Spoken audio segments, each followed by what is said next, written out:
The Caitlin Clark effect returns to Carver-Hawkeye Arena.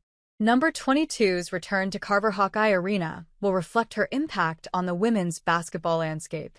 Iowa fans certainly missed the Caitlin Clark show. And on May 4th, this show returns to Iowa City one more time. The phenom from West Des Moines, Iowa, had hoop dreams since a kid. Her Future Dreams worksheet from second grade featured several basketball goals, such as to earn a basketball scholarship, meet Maya Moore, and get to the WNBA. She did all those things. Nowhere on that paper did it say she wanted to uplift an entire sport and captivate the next generation of women hoopers.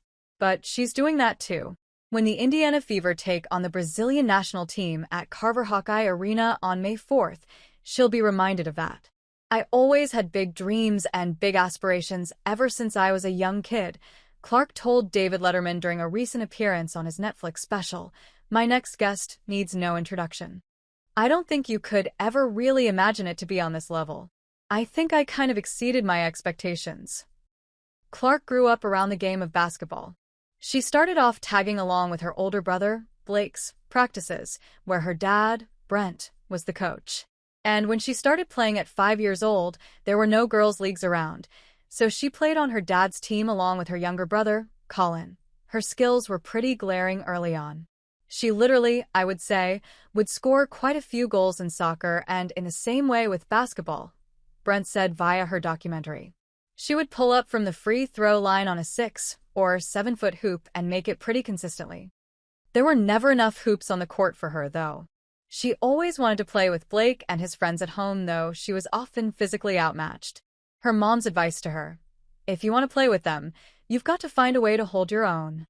And so she found a way, not just against her brother, but against all boys. She began to dominate the boys' league through her last few years, and even won the league MVP one season. I played against Clark in games when we were in the 1st or 2nd grade.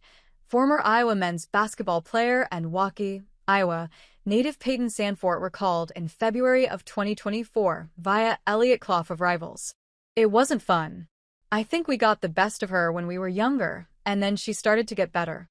I remember she beat us in the semifinal in the tournament, he added. I was just devastated. She first started playing against other girls on the All-Iowa Attack AAU team as a 6th grader, playing several years ahead of her age group, and she still dominated. Her first letter of interest came from Missouri State ahead of the 7th grade. And by the time she got to Dowling Catholic High School in 2016, she was a 5-star prospect balancing varsity basketball and soccer through her first 2 years. Her focus was fixated on basketball, so much that she used to shoot around right before soccer games. Her teammates weren't too fond of that. Offers from several Power 5 schools began to flow in. She eventually cut her list down to 3 schools: Iowa, Iowa State, and Notre Dame. And while she first verbally committed to the Fighting Irish, she flipped to Iowa with an official announcement on social media ahead of her senior season. Upon her commitment, she made a promise to then head coach Lisa Blutter and the Hawkeye faithful, bring Iowa back to the Final Four. She loves seeking challenges, Clark's former high school coach Kristen Meyer said. She wants to go after those challenges. And she just loves the excitement of achieving a challenge or overcoming the odds. Her collegiate career began in 2020 in front of 0 fans due to the COVID-19 pandemic. And with that, her historic freshman season nearly went unnoticed. In 30 games played, Clark led the country in scoring with 26.6 points along with 7.1 assists and 5.9 rebounds on her way to being named Big Ten Freshman of the Year. She became the first freshman ever to win the Dawn Staley Award, given to the best guard in the country. The Hawkeyes lost to UConn in the Sweet 16 of the 2021 NCAA tournament.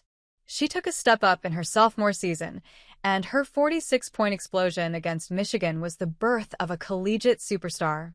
On February 6, 2022, in a road game in Ann Arbor, Michigan, Clark scored 33 points through the last 13 minutes, 21 points in the last 6 minutes, carrying the team from a 22-point deficit to a 5-point contest. And still lost. She joked with Letterman. Michigan took the victory, 98-90. But that game will forever be known as the Caitlin Clark game. I remember we didn't have everybody active that game, but Coach Blutter wasn't even that mad that we didn't win, Clark said. She was staring at the TV at the airport like, oh my gosh. Everyone was just kind of in awe. Her 2021-22 campaign concluded with another Dawn Staley Award and her first Big Ten Player of the Year award after posting averages of 27 points, 8 rebounds, and 8 assists across 32 games. Iowa went on to win the Big Ten tournament for the first time since 2019 and placed as a second seed in the NCAA tournament. However, a 64-62 devastating second-round loss to number 10 Creighton cut the Final Four aspirations in half. From your greatest failures can come your greatest successes, Clark said of the 2022 NCAA tournament loss via Dargan Southard of the Des Moines Register. We thought we were going to get to the Final Four. Then came her junior season, the year Clark became a global icon. She won the 2022-23 Naismith Women's College Player of the Year and the Wooden Award after averaging 27.8 points, 8.6 assists, and 7.1 rebounds, and led Iowa to a then-program best 31 wins. Every game was nearly sold out. Her iconic number 22 jersey filled up the stands, home or away. She was the face of college basketball, and all eyes were fixed on her. A year after the tragic upset to Creighton, Clark made good on her promise and led number 2 Iowa back to the Final Four for the first time since 1993. There, the Hawkeyes matched up with the defending champion South Carolina. The Hawkeyes went in as heavy underdogs. But number 22 put on her cape and saved the day with a 41-point performance to lead Iowa to the 77-73 victory and the program's first-ever national championship appearance. She was on point, South Carolina head coach Dawn Staley said of Clark after the Final Four matchup via Hawk Fanatic. I mean, she was everything that we saw on film. She was everything, like assists, points, turnovers, all of them. She ran the gamut of who she is as a player. She put up a 30-piece in the national championship game against Angel Reese and LSU, but it wasn't enough to get over the hump. The Tigers took the 102-85 victory in front of a then-women's college basketball record 16.1 million viewers. I'm telling you, this is brutal.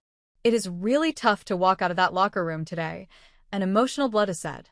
But I am very thankful for the season we had, and I don't want anything to take away from that. We played in the national championship game. With tears streaming down her face and a Gatorade towel wrapped around her neck, Clark, as vulnerable as the public had ever seen her, made it clear what kind of impact she hopes to have on the game of basketball. I want my legacy to be the impact that I can have on young kids and people in the state of Iowa, she said.